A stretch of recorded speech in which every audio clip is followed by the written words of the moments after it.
How do you start to review a game that has been out for so many months, has already seen and been spoken about by millions, and is considered something of a benchmark in today's landscape? Quite simply, you don't.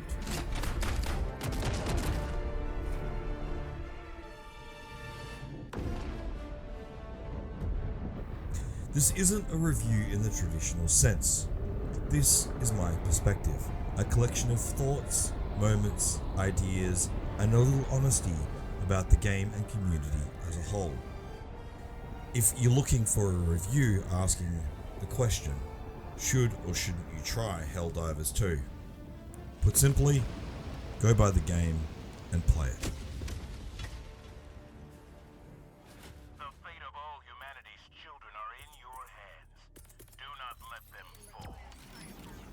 It is incredible, it is a masterclass in design, and you will not regret your choice. A few months ago, when visiting a mate, I was made aware of Helldivers 2. He handed me a controller and said, "You've got to try this." I was then let loose on a bunch of Liberty-resistant bugs, and in those first few moments, that was it. I was hooked. It immediately invoked feelings of Mass Effect, Horizon Zero Dawn, and Uncharted, games that have been a huge marker in my gaming past, and like old friends, titles I revisit now and then to enjoy the perfection they each have to offer. I've been a gamer since the 80s, started on older consoles and have worked my way through, and I can honestly say the amount of titles that have captured my attention over that time as quickly as this has is a very small and cherished list. Like a collection of sacred memories and experiences, Helldivers 2 has quickly wormed its way into something I not only enjoy, but love. How has a game still finding its feet been able to accomplish this? From my perspective, the core game and gameplay feels like its DNA can be tracked and traced back to games from the late 90s and early 2000s. A strange statement perhaps, but there is a simple logic in this. Allow me to explain. Games from 20 years ago were designed in a way to allow the player to jump in and out of them at will. Gaming had not blossomed into the mainstream hobby and pastime that it has now become. Online gaming and gamers were still restricted to the PC. The revolution that was to come with the release of the PlayStation 3 and Xbox 360 had not yet fully transpired. Gamers were still on the edges of being socially acceptable from the hobby that many saw as being socially isolated. The games being released were still designed with the mentality that everyone was equal, more was better, and releasing a fun product was better than one to maximize profit. Looking at a friendly comparison between Quake 3 and Unreal Tournament is a perfect example. Games trading blows with quality of levels, quantity of levels, weapons and game modes. Offering more value to the consumer was important, and in Helldivers 2 it feels like that has come back. The first time in many years. There is something pure about a gaming experience that knows what it is. It doesn't try to be anything else, and here the game looks, feels, and sounds how you want it to. There is no compromises made, and every moment you spend on your ship or in world is done in the pursuit of making every single player feel as powerful as humanly possible. Simply put, it is absolutely fucking glorious.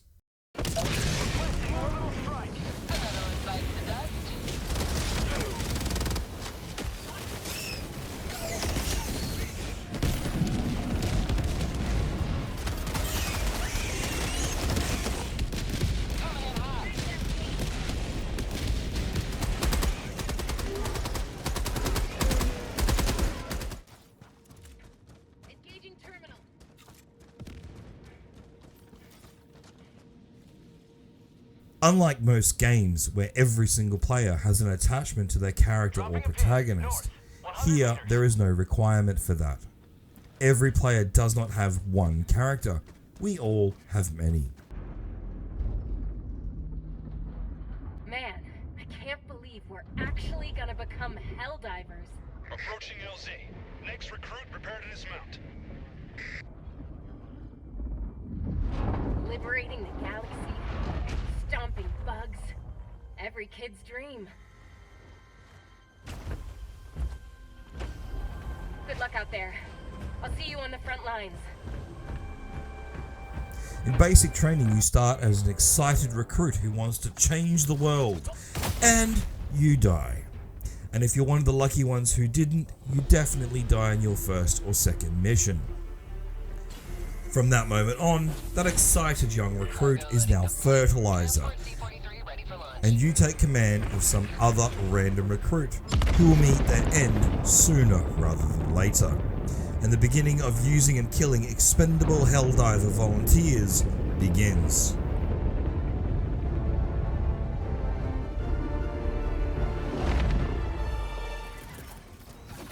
It is a glorious desire to die in battle, being ripped to shreds, burnt or blown up, being thrown off a cliff because no one can escape the certainty of gravity and death. This is a Helldiver's honor. As a Helldiver, you will face a variety of enemies, and at the present, there are two, but with more on the horizon. Currently, we have Determinids or bugs.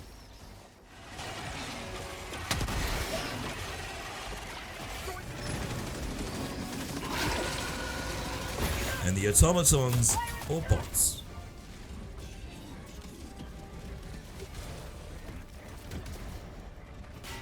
Fire in the hole! Each war front, you engage with them individually. Currently, there is no space where you can interact with both factions at the same time. But the war is ongoing, and what may lay ahead is anyone's guess. Where the only certainty is death, screaming, and lots of explosions, excitement is always to be found. What we have is enough for now, but there is more potential interactions on the horizon. But we will cover that later in the video. Every mission allows the opportunity to gain experience not only for the player themselves, but within the game tracking systems and economy. And here is where more of that old school flavor can be found. With a simple to follow economy that rewards the player for time invested, but in different ways. XP, your experience points are earned per mission. There is a basic number per mission for the drop. Increase the difficulty and a multiplier is applied. Complete side objectives to add to this total, destroy bug holes or factories, and you gain even more. Complete a mission with remaining time, you gain more again. But you may miss out on finding other required resources to progress the game, because here there are many other things to find, and they are where the fun truly begins. First of all, there are samples to find. These allow you to upgrade your ship, raw resources utilized for the expansion of your arsenal and primary equipment. Currently there are 3 to find, but I'm sure there'll be more introduced at a later date. With each expansion to your ship, new buffs and bonuses get applied. Weapons become stronger, stratagems more dangerous, and your support and placements provide better assistance when you need them.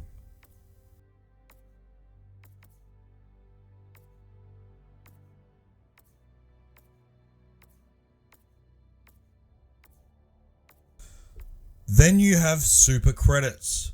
These can be purchased for real world money, but that is not required. There's enough opportunity in-game to find these, in down pods, in buried containers or bunkers, which I call friendship doors, because you need a friend to use them. Super credits are used to unlock war bonds or purchase armors in the store.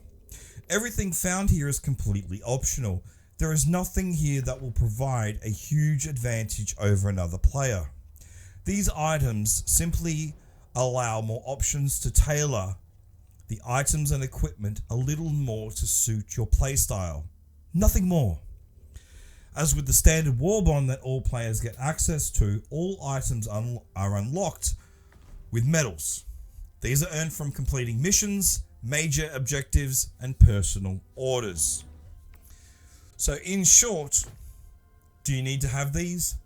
No, you don't. You can spend money on buying super credits or grind a little for them in game. The choice is time.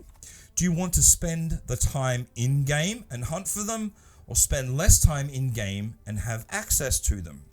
Either way, the choice is up to the player, but not utilizing all of these items does not restrict the player or the experience at all. Then we have requisition credits. These can be found in game and earned with every mission completed. There are small caches of them on most maps, but the most regular way to earn them is by completing the objectives, and the more drops that you do, the more you earn. The more you complete, the more you earn. The higher the difficulty, the more you earn. The more Helldivers that extract, the more you earn. It's a very simple process and an even more simple logic to follow. As you can see, the pattern is here.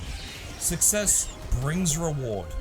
Failure offers token rewards to help, but will never be the same as what can be achieved through success.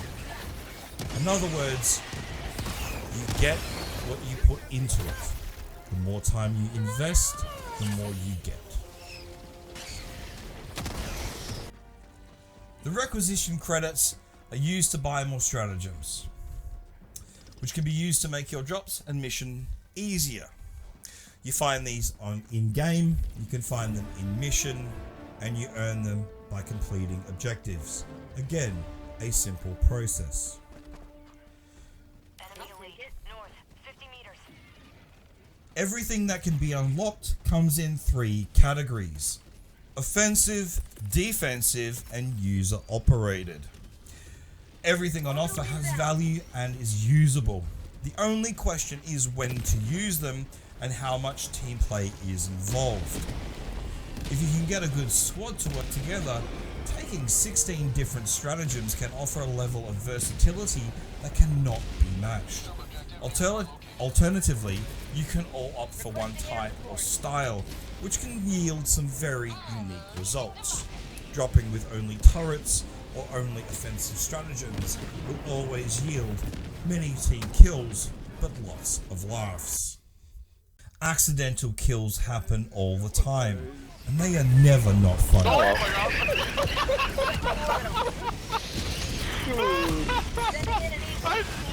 Oh shit!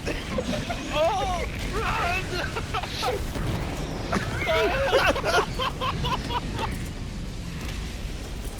Holy shit!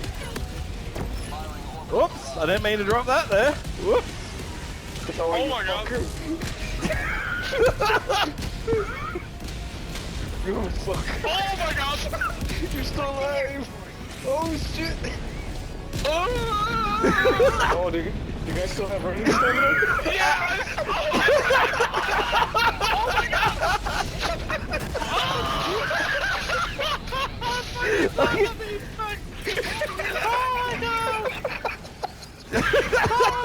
god! Wait, how much stamina did you say you had?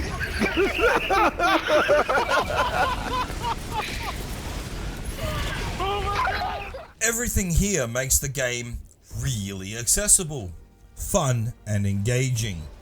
In the few months that I have been playing, I've had the privilege to engage in almost all of the major orders, which have seen the community create and lose new battle lines, almost destroy an entire army, save planets, lose entire sectors, build new emplacements, mutate an entire species, which is still ongoing, and even collapse a planet into a black hole.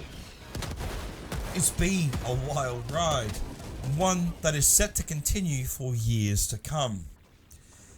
However, there have also been a few moments out of the game that have caused many conversations as well. Now, I don't know enough on game development, the interpolitical mentalities of publishing and international distribution to really offer a view on the global and cataclysmic fuck up that was the linking of PSN accounts to Steam. But I will say this.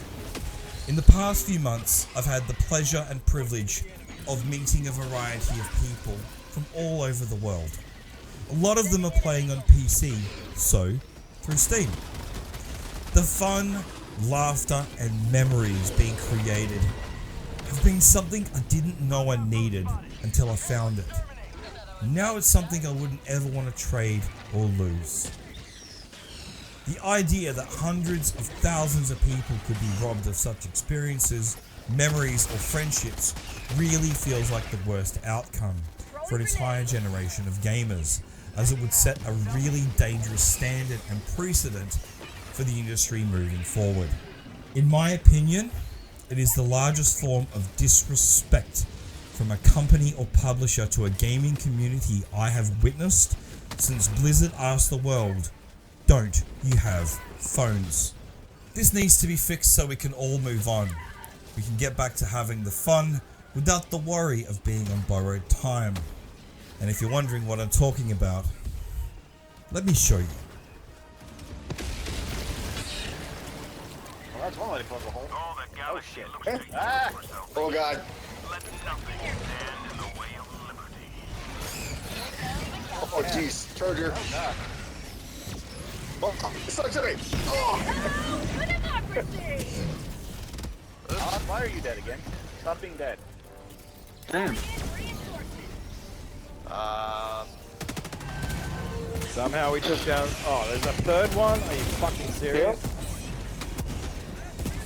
Why is there a third one? There's another one. Are you fucking serious? What the fuck? Is that a fucking Eye of Sauron over there? Yeah. Go over there and say hi to him. See what happens. Be sure to hold still, too. Oh shit. What we get for laughing. My friends are dying around me. I warned you. Laughing is bad in this game. Quick, throw them into the fire.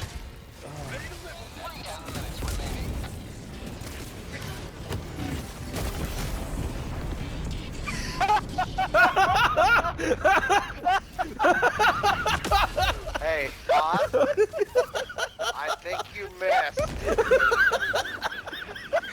That is the last time I sit next to you. Oh shit. Oh.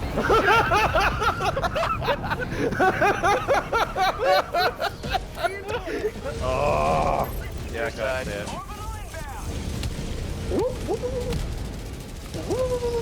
I'm cornered. Oh, that's a tank right in front of us. That is another Strider right there. Fuck.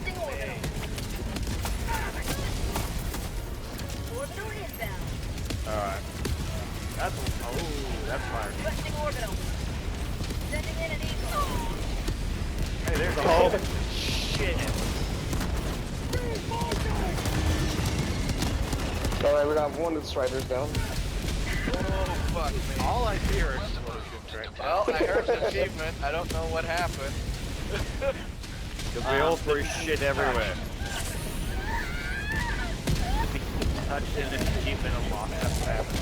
Well, I gotta say to that. Where'd my shield generator go? Zimbabwe.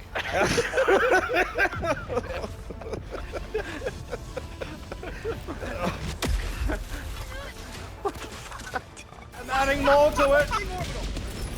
Oh my god! Oh my god! God damn it. Oh shit. Second. Might want to run, Odd. I'm trying. No, you're not. Look, there's your leg. Enemy Why are there teeth marks on it? That's how hard you tried. With an ever-changing and evolving story, major orders that require the community to really be involved, we really need all the help we can get. This is a war happening on multiple fronts. Helldivers are having to make tough choices, decisions, and sometimes with different consequences. They don't always work out how we expect, but the challenge is always a welcome one. The new players on trivial or easy, learning the ropes. Experienced players in the middle ground on hard. Or hardened Helldivers seeking to have their skills truly tested on the higher levels. Every different difficulty adds new challenges, enemies, obstacles, and rewards. There is something here for everyone. And then you add the mix of two factions, environmental effects, different biomes, different planets, and you have a recipe where you can do 200 drops or more and never have the same experience twice. It is here that I personally see a comparison to Horizon, where you can encounter the same enemy a dozen times and never have the same outcome. Even though every battle will feel familiar, the outcome is never guaranteed. With the enemy behaviors and the developers always tweaking certain characteristics, behaviors, damage levels, armor levels to align with the story, there is always something new to experience. And what worked yesterday may not work today. So you've always got to be on your toes. For new players, the best advice I could offer is this. Step into the higher difficulties when you have stratagems to help yourself and your team. The worst crime a Helldiver can commit is to think that their skill levels in other games translates here. I don't care how good you think you are, here you need to earn your stripes.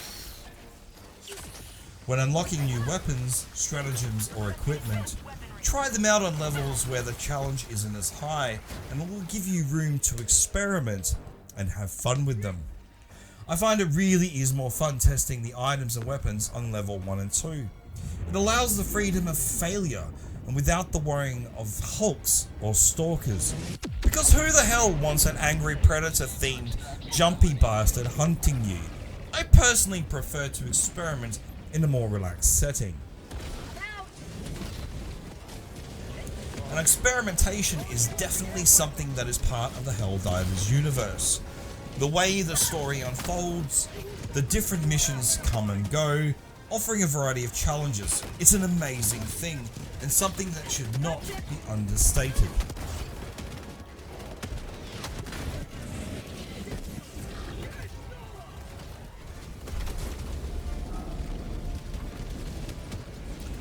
In the few short months that we've had the opportunity to delve into the world that is being created, we've had a variety of missions that have come and gone, entire map redesigns, new biomes that have evolved and completely changed for the opportunity to play a new mission for 4 or 5 days. Then it's done. It's over. Never to be done or repeated again. Meridia and the campaign to subdue the hordes of Terminids was one such case. The installation of facilities to control the bugs, going back into that space to turn them off when things went wrong and it all went to hell.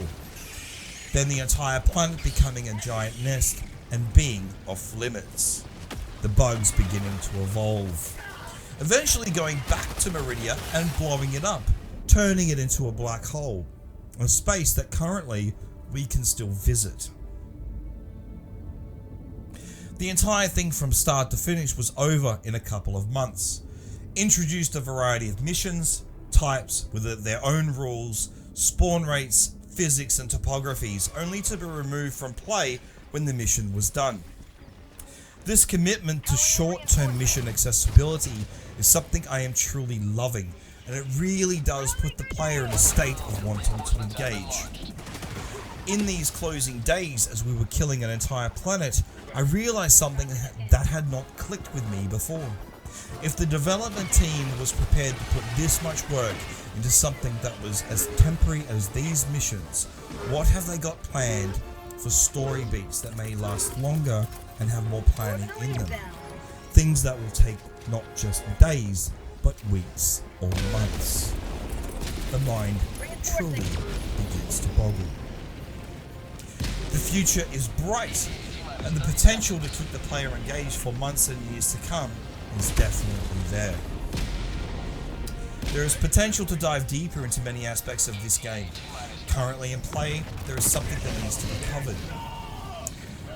The future of the game, and all the teased content yet to come.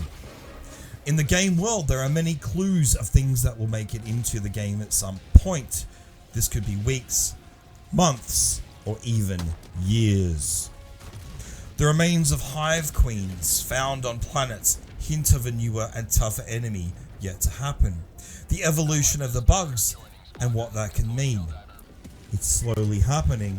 How long this will take and where this will end is anyone's guess. There is the automatons liberating Cyberstan and their original creators. Vehicles and equipment not yet seen. Scattered, broken or burnt, left in the world to be used as cover. Hints at a new content and possibilities yet to come. And the Illuminate, a species that will make what we now call suffering look potentially easy. It's a welcome challenge, and I can't wait. Then we have the ship itself. From when we drop in and out of missions, what is essentially a giant 3D interactive menu system. It has clues of things not yet seen, things yet to come. A bulkhead with the number 1 on it, where no other numbers exist. Expanded areas yet to be explored. A dialogue prompt for a crew member we cannot yet access. The hints are there. The clues abundant, but waiting is a requirement. Proud to serve by your side. So finally I end with this. What would I want to see in the game? Well, that is something that is an interesting question. In a game that is a multiplayer but feels single player, what do you add? Let's start with weapons. I would like to see an expansion on the idea of random weapons found on the maps. Weapons that are not accessible from the ship, not purchasable. These would not require the same levels of perfection in balance as something that's potentially used daily. I love the idea that you can find a random item or weapon in-game that may turn the tide of battle or offer some awesome moments. Things players would seek out more and more. Vehicles would be another. I'm sure there is something coming. I cannot wait to try these and see what chaos they will bring. But again, I would like to see random ones in-game left behind for use. And again, these would be versions or ideas or concepts not purchasable from the ship. Biomes and environmental effects. This one is close to my heart. I believe we need a little more variety in map designs and biomes. Everything we have makes sense. It works perfectly. But I would like to see more of a mix, a blend of spaces. Work them into the story.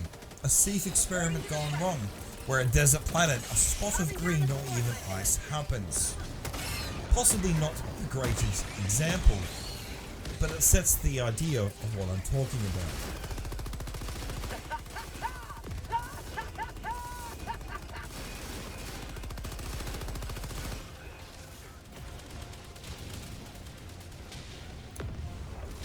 I'd say the same with effects and storms.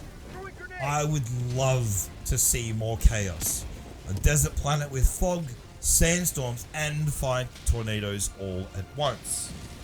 Ice planets with snowstorms, iron storms, and volcanoes and meteors happening all at once. Basically have the odd planet with 3 or more effects.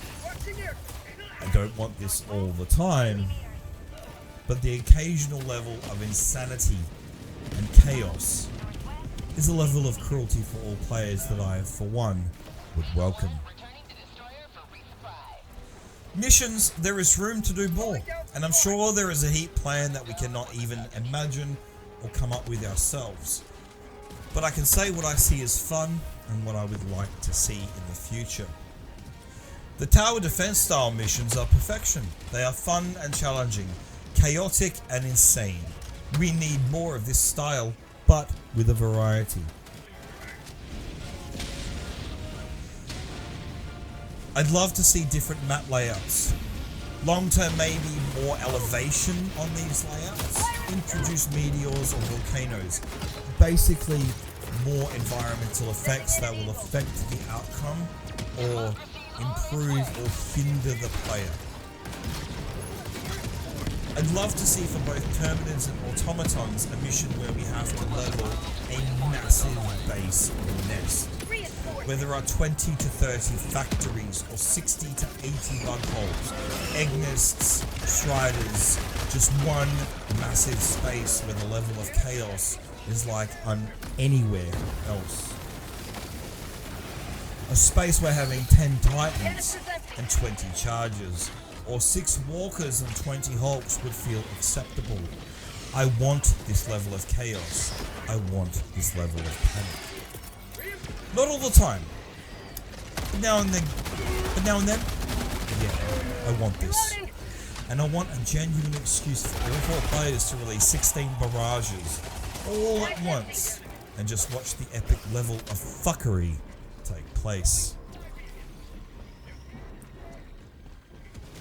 Or even timed missions where extract is not available for a certain time and you have to last till then. 20 minutes of permanent battle. Now that sounds good to me. The thing is, we can talk, go on and on, daydream about what we want, what could be, what may never be. This truly is a game that has no limits. Over the coming months and years, this could evolve to be anything it wants to be. And with any amount of variety Arrowhead decides to add. All I can say is this. I am truly excited for the future and to see how this story will evolve and what the game has in store for us all. Freedom marches on. Thanks to you. You may proceed to extraction.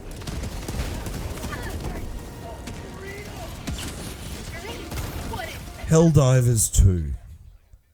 Truly a modern classic.